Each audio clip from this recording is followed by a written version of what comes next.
America में बीते 1 अक्टूबर से शुरू हुआ शटडाउन का आज तीसरा दिन है। जी हां, अमेरिकी राष्ट्रपति डोनाल्ड ट्रंप सीनेट से फंडिंग बिल को पास नहीं करा पाए। इससे कई गैर जरूरी सरकारी कामकाज ठप हो गए।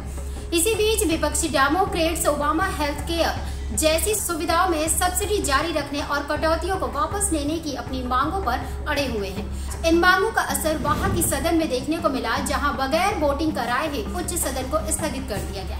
ऐसे में हैरानी की बात तो यह है कि जिस तरह से विपक्षी डेमोक्रेट्स अपनी मांगों को पूरा करवाने के लिए हट कर बैठे हैं, उससे तो ये साफ जाहिर होता है कि अमेरिकी राष्ट्रपति डोनाल्ड ट्रंप के नेतृत्व वाली रिपब्लिकन पार्टी के लिए अपनी योजनाओं को पास करवाना काफी मुश्किल हो सकता है। बता दें, अमेरिका में लागू हुए शटडाउन की स्थिति तब देखने को मिली जब अमेरिकी सरकार के पास इतनी कंगाली छा गई कि उसके पास अपने ही कर्मचारियों को वेतन देने के लिए पैसे तक नहीं बचे, जिसके चलते सरकारी खर्चों से जुड़े बिल पर अमेरिकी संसद में सहमति तक नहीं बन सकी, जिससे अमेरिकी सरकारी एजेंसियों का कामकाज पूरी तरीके से ठप हो गया।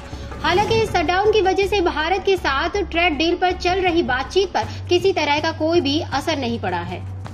बात करें 1981 की, तो इस सन से यह 15वीं बार अमेरिका में शटडाउन हुआ है।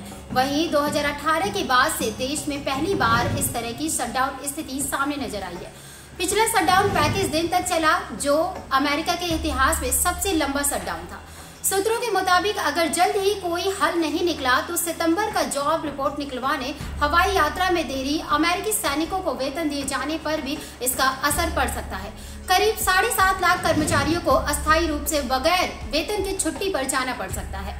इन सभी से करीब $400 मिलियन का नुकसान होने की संभावना जताई जा रही है। वहीं अमेरिका में लगे शटडाउन को लेकर हर किसी के मन में ये सवाल जरूर उठ रहा होगा कि आखिरकार शटडाउन किसे कहते हैं। तो बताते चले कि अमेरिकी सरकार को चलाने के लिए हर साल बजट पास कराना जरूरी होता है। अगर वहां की संसद यानी कि कांग्रेस और राष्ट्रपति किसी वजह से इस पर अपनी सहमति नहीं जताते हैं तो किसी भी कीमत पर फंडिंग बिल पास नहीं होता है।